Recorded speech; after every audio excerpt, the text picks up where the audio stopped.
If you've been following the Centre Court MBA Festival with myself and with John Byrne in the last few years, you know my perspectives on business schools within a wider institution. And as we look at business and society and in a post-GPT world, the relationship that we then have with the sciences and technology. So a business school that can really leverage those sort of connections from the wider school. And that's Imperial College Business Schools. It's always a pleasure to welcome to Centre Court Leila Guerra. Leila is the Vice Dean at Imperial College Business School. She has this wonderful career where she's worked in Southeast Asia. She's worked obviously in the UK and Spain, speaks more languages than I can dream of, but also speaks that language of technology as she thinks about the future of digital lifelong learning. Leila, lovely to have you with us at Centre Court. Matt, it is such a pleasure to be with you today. I couldn't find a better place and a better host. Thank you so much for inviting me. I better live up to that now. Now, I talked about this breadth of leadership experience that you've gained across so many top schools. As you think about the last few years at Imperial, what do you enjoy most in that leadership role? I would say I would summarize it in one word. It is about impact. It is a leadership role and an environment that allows you to have impact on people, impact on society, impact on businesses. It is a role where you absolutely never get bored. You are constantly having to look after the next chapter, the next challenge, the next complex situation that we have to address, that we have to co-create with our students. And for me, that is very fulfilling. It is something I enjoy very much, but it's also rewarding because even after too many years in the industry, even now, I still encounter so many students, so many alumni that tell me how the impact the program, the school, the institution had on their lives. And that is in a way, if I had to describe, that's exactly why I am where I am. Right. It's interesting because naturally, perhaps a lot will focus on that journey that they'll take with you, and then maybe those first roles that will come out of business school. But you talk to Imperial College Business School graduates 3 years, 5 years, 10 years out, and that sense of impact, that must be very powerful. It is very powerful. I always remember we did, when I was with GMAC on their board, a survey and asked students and alumni, millions of them, if they would do higher education, their MBA, and 97% of them said they would do it all over again. And you can see that impact that it has on their lives. When you meet perhaps a potential candidate, or even just talking with friends and in the community, how do you personally like to describe at the business school at Imperial College? Right. So I like to describe it as the role model of what business schools of the future should look like. That sounds a bit ambitious, but I will explain why I actually strongly believe that. We rely heavily on business schools that understand solid concepts of management, clear vision of what leadership looks like in the future, but also have this interconnection with technology. And in our case, Imperial College Business School obviously has a STEM environment. We are embedded in one of the leading universities of the world in science, in technology, in medicine. And we ensure that the business school lives up to that spirit, provides these cross-disciplinary opportunities to our students, and works on a new kind of business model for business schools, a new kind of concept for what an MBA should look like.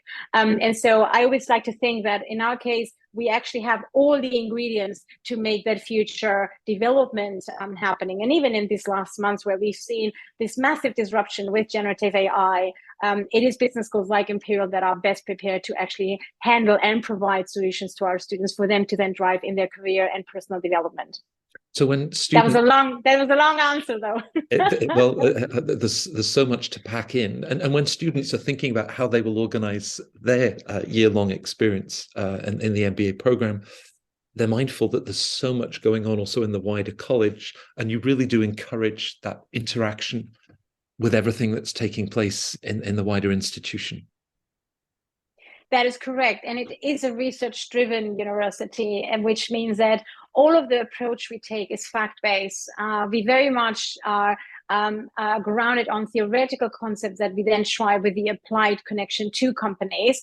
And we're also quite entrepreneurial. We are a young university. Well, we're a young business school. Sorry, we're quite an established university. And as a young business school, we still have this startup mentality where students, faculty, everybody in our community comes up with ideas, with suggestions, with projects that we then test out quite quickly. And so we are very agile. I like to think that we have the best of both worlds, because the business school is in this startup entrepreneurial environment, but embedded in a very established, long living university that has been around for many, many years. Right. Perhaps that's also represented in the campuses, because of course there you are in this beautiful setting in South Kensington. It's one of the most culturally inspiring parts of the city, but also the White City campus and everything that brings in terms of sort of technology. Does London really play a key role in the experience of the Imperial MBA? Well, absolutely. I couldn't agree more. So I'm obviously not from London. I am originally from Spain. I came twice back to London. I would come back again if I had to. And I was remembering a few days ago, we were at our graduation. Graduation for us happens at the Royal Albert Hall. And one of our MBA students came to me and said, oh my God, my parents can't believe it. Our welcome day, the very first day of the program, we were at the Science Museum and then celebrated at the Saatchi Gallery. Our big party, the very big business school party, was at the Natural History Museum. And now we had the Science Museum where we had a networking event, and we're finalizing the year at the Royal Albert Hall. And the fascinating thing about that is that's all in the very same street as Imperial College. So you don't even have to move around the city. You're literally not just in London, but you're in one city. And London, for students, MBA students, MSc students, it just offers the most exciting life opportunities and also career opportunities. So we do think that is a very key differentiator of why Imperial is such a unique business schools and has a fantastic location. I've seen photographs of that party. I think that there was a dinosaur. Oh gosh, yes.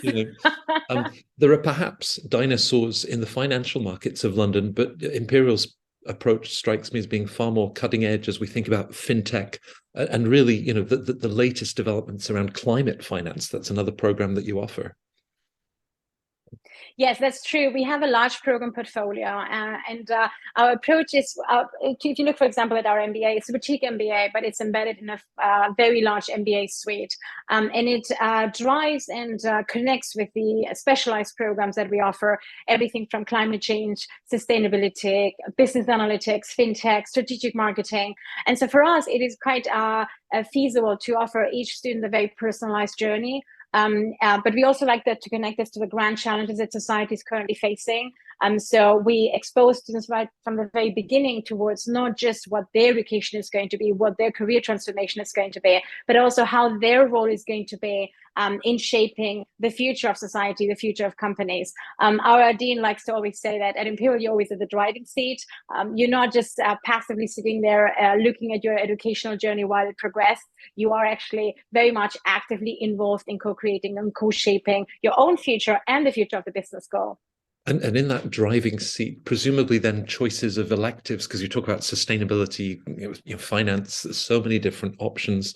That's something that Imperial students really get to think about, of how they want to shape this experience for themselves.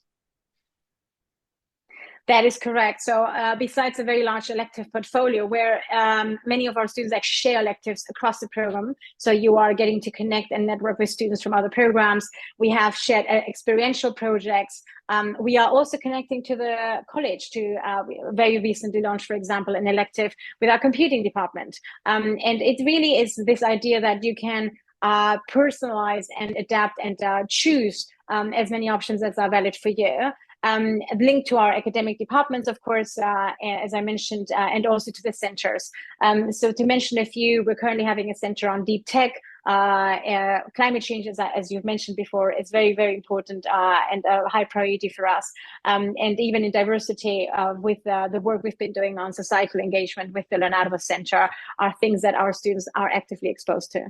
Right. I mentioned at the beginning your role with digital learning, and this is something where it feels that Imperial has taken a lead, at the frontier, and not just pandemic driven. I mean, already the EdTech lab that you had at the school.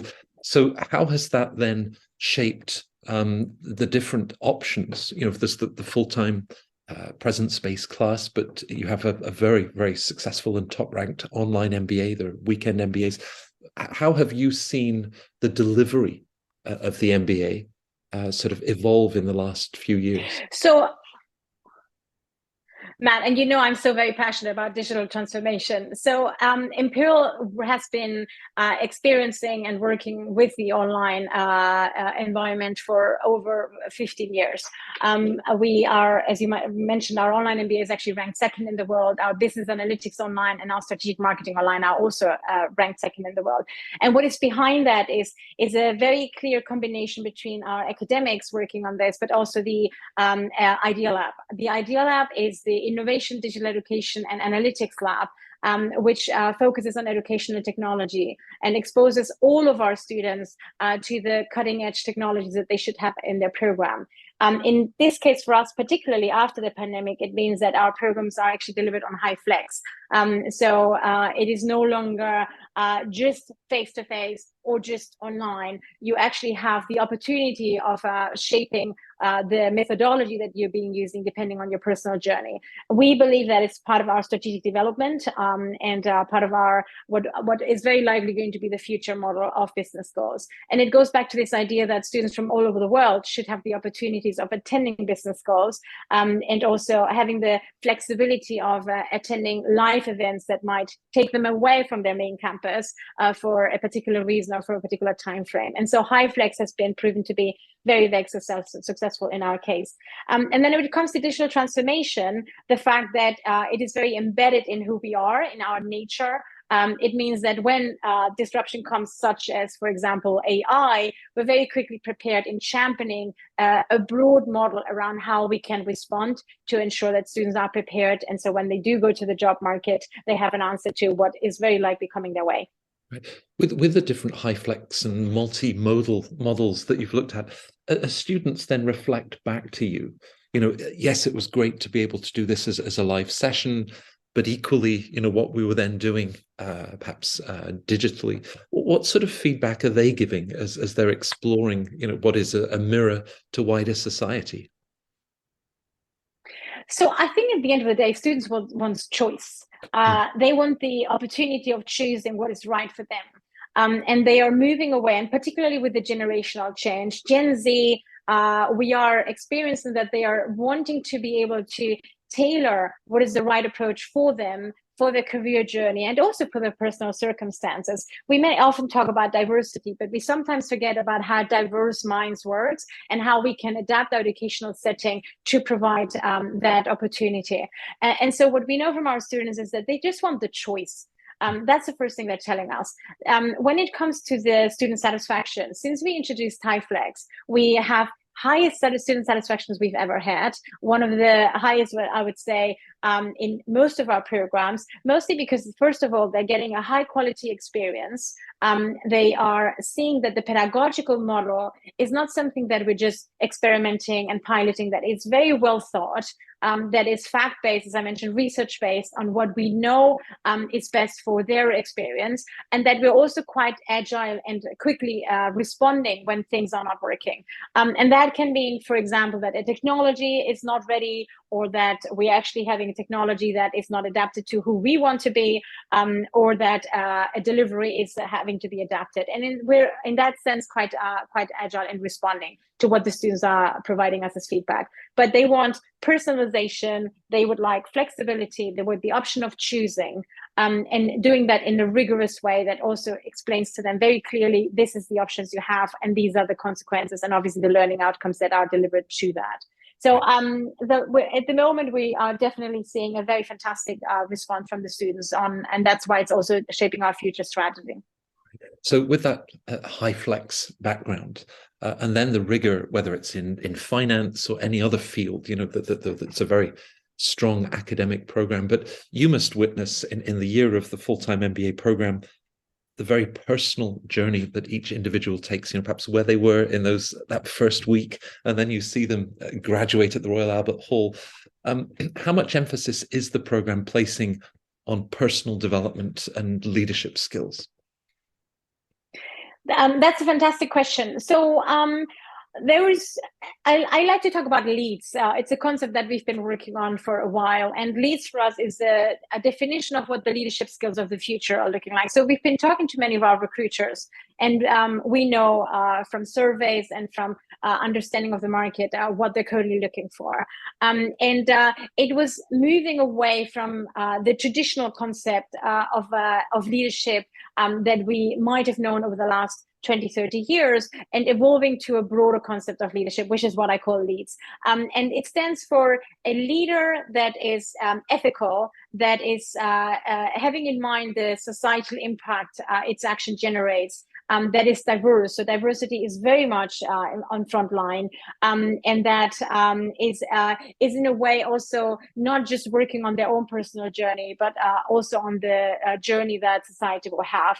So for us, it's this concept of being able to communicate very clearly what those leadership skills are, working on them in the classroom, but also ensuring that all of your student experience is fostering that opportunity of developing your leadership skills that are particularly now also going to be very practical when it comes to decision making, to being adaptable, to focusing on your resilience, and also to understanding that there's not just one shape of leader. There are many different shapes of leaders, and it's our responsibility to make sure that you have all the options in front of you, and then we help you progress to define what kind of leader you would like to be.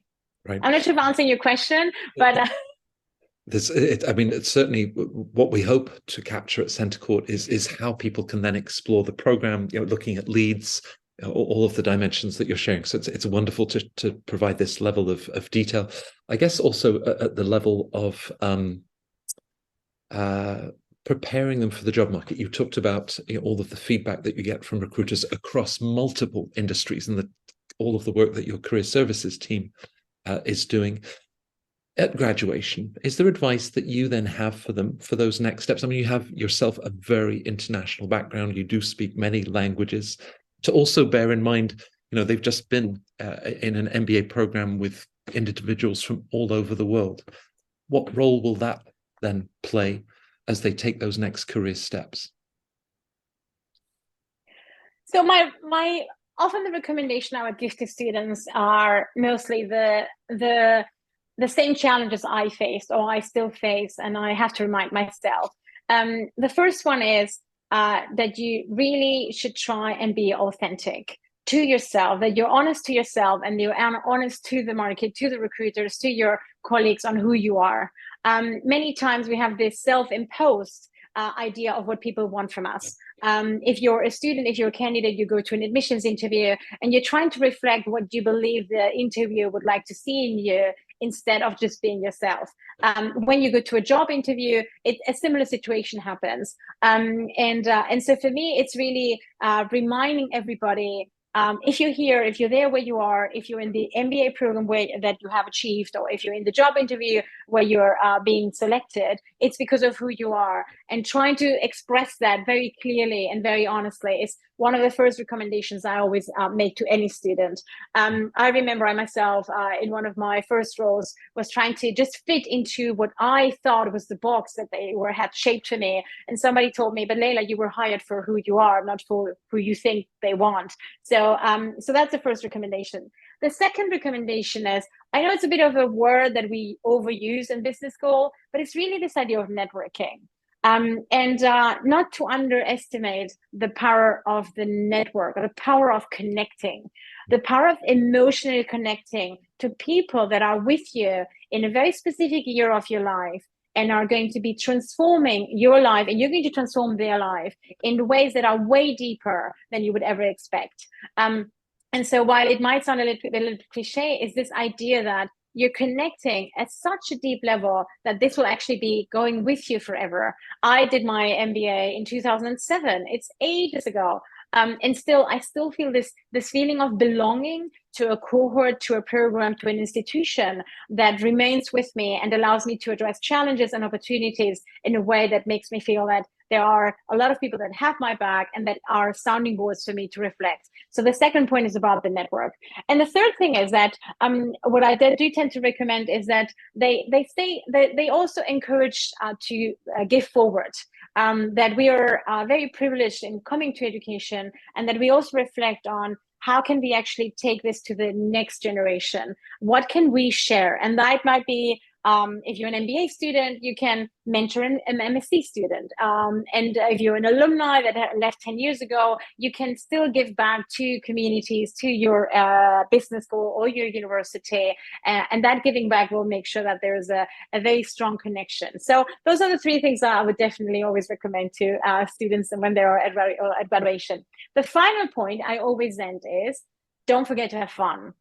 Not just during your program. I actually say that during the first day of the program as well. I've been now, as you know, for many, many years in business education. I have fun most of the time in my role, and find a job, find a community where you also can enjoy and can drive and have fun. Thank you for such a valuable reminder, because I think sometimes we're so fixed on that specific role in a company, in the box that you thought that and in a very uncertain, volatile world, but filled with opportunities, also facing that with a supportive network that will continue, 10 years, 20, well, for the rest of your life and your career. You talked about with the Leads program, the emphasis that Imperial College Business School places on diversity. Why is it so important, and what is the school doing to broaden the pipeline across many different measures of diversity? So that's very important for us, and in particularly, as you know, we've been very strongly advocating for female representation in business schools, in being a quants environment, in quants environments. And I think the one thing that I would like to highlight is diversity is really a very rich word with many, many meanings. And it's important that we never forget that, because there's a temptation of reducing diversity to numbers, number of nationality, number of women or male students in the class. And I can reassure you that Imperial, as you will have seen, does definitely deliver on those numbers. We have more women in our programs than male, for example. We have over 100 nationalities on campus. But actually, it doesn't really mean much if you then don't provide an environment where diversity and inclusion is heavily featured, is heavily prioritized. And so one of the things that, for example, we did when we were reflecting on what are the deeper meanings, the broader meanings around diversity for us, is we decided that we were going to make it mandatory for all of our students to receive training on diversity and inclusion. And so we introduced a module that is called Working in Diverse Organization, that is spread across all of our programs. I'm talking about 2,000 students receiving an educational offering around what it actually means to be working in diverse organization. And that includes everything from understanding differences, understanding how to ask questions, providing a safe environment where we can challenge ourselves, we can discuss openly, we can learn from each other. I don't want to go into any of the specific details, but it really goes into the very broad meaning of diversity and inclusion. And it allows our students, once they have graduated, to understand this is what they can do in their workplace. This was actually triggered by a student. We had a female student who had been actively participating in our conferences, in our research exposure. She had been in work talks, and she had told me, this was all fantastic, but then when I got into my first job, she was an MBA student, it was an associate job. She was like, I was not a decision maker, but I wanted to make a difference. And I would like to know how I could do practical tips around diversity and inclusion, not just focusing on this is the leadership vision. And so we needed to bridge that gap, and I think we've now very successfully delivered on that. But it is something that we're also consistently learning about. And my own recommendation, you are right, I've actually lived in 7 countries, is that I need to always keep my mind very open and my ears very open to just listen and understand what your own impact is and how you can embrace that. And I hope that's the same for our students. Right. I feel that you've brought us back to your first statement about your role and the opportunity for impact. And as it then, feeds into all of these different areas, including, aspects of inclusion, people being able to identify with those groups and therefore, what they can contribute and gain from that in exchange. So perhaps I'm going to have to give you a time limit on my next question, because I suspect that the depth and vision of your answer could be so great. But with everything that you've experienced at Imperial College Business School, where do you see graduate management education evolving in the coming years? Oh, oh my God, that cannot be a very quick reply. I think we are at the crossroads. And this is my personal opinion, we are entering a whole new chapter of what business school and what business education and what higher education will look like. And if I look at the recent changes since the disruption, we have the significant grand challenges that we have to help our students understand, such as climate change. We are experiencing geopolitical challenges that we haven't experienced for so long now. And then we have the disruption of AI and what that means. And so for us, it means that we have to transform and accelerate the innovation that is already happening in business schools, definitely in Imperial. What I believe will happen, or at least where we're currently working on, is a blend between the AI accelerated transformation, but the human-centered approach. And so I like to think that we will take advantage of everything that we can tap into when it comes to knowledge generated by AI. But now more than ever, the human approach, the humanism, the idea of having the human at the very center of all the decisions is more important than ever. And that's something that we have to help our students understand, because for them, they have to be driving this forward and considering the broad impact it will have, but owning AI, not letting AI own you.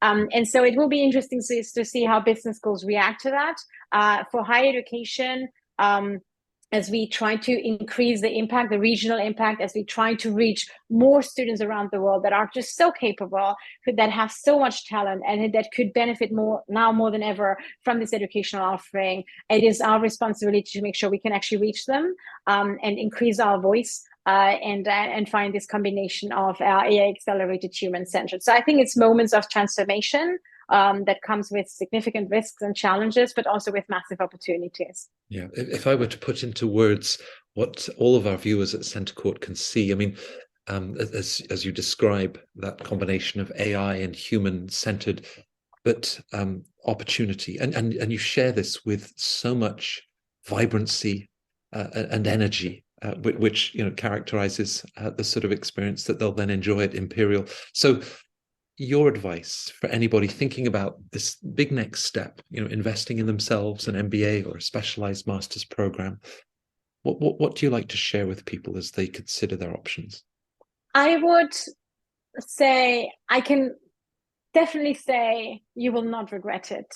Investing in yourself, educating yourself is such an important decision, but it is such an amazing decision that will transform you personally, professionally.